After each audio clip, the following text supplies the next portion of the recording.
ଭାଲୁ କରୁଛି ଅନଶନ ଅନଶନରେ ବସିଛି ଭାଲୁ।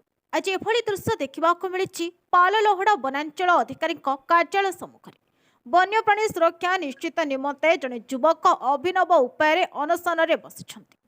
ଯୁବକ ଜଣକ ହେଲେ ପାଲଲହଡ଼ା ଅଞ୍ଚଳର ଦିଲ୍ଲୀପ କୁମାର ପ୍ରଧାନ। ଖବର ଅନୁଯାୟୀ ରାଜ୍ୟରେ କିଛି ମାସ ହେବ ହାତୀ, ବାଘ, ବାରହା ଆଦି ବିଭିନ୍ନ ବନ୍ୟପ୍ରାଣୀଙ୍କୁ ଶିକାରୀମାନେ ମାରି ପକାଉଛନ୍ତି।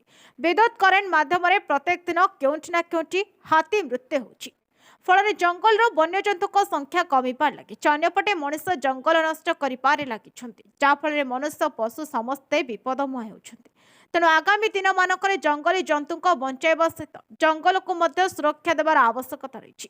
ରାଜ୍ୟରେ ଶିକାରୀଙ୍କୁ ଧରିବା ସହ ଜଙ୍ଗଲରେ ପେଟ୍ରୋଲିଂ କଡ଼ାକଡ଼ି କରି ବନ୍ୟଜନ୍ତୁଙ୍କୁ ସୁରକ୍ଷା ଦେବା ଦାବିରେ ଅନଶନରେ ବସିଛନ୍ତି ଯୁବକ ଜଣକ। ଦିଲ୍ଲୀପଙ୍କ ଅଭିନବ ପ୍ରୟାସକୁ ପ୍ରଶଂସା କରିଛନ୍ତି ପରିବେଶବିତ। ପାଲଲହଡ଼ାରୁ ରମାକାନ୍ତ ତ୍ରିପାଠୀଙ୍କ ରିପୋର୍ଟ, ମହକ ନ୍ୟୁଜ୍।